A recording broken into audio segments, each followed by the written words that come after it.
Hello everyone. In this video, I will show you how to start selling on TikTok Shop.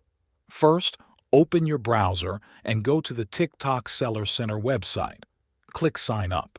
You can use your TikTok account, email, or phone number to register. Next, you need to choose the type of seller.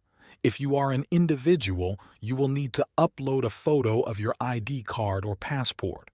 If you are a business, you will need a business license and the information of the legal representative. After this, add your bank account details. Make sure the account name matches the name on your ID or business license. TikTok will use this account to send you your earnings. Next, you can upload your products. You will need to write a title, add clear images, set the price, and choose the right category.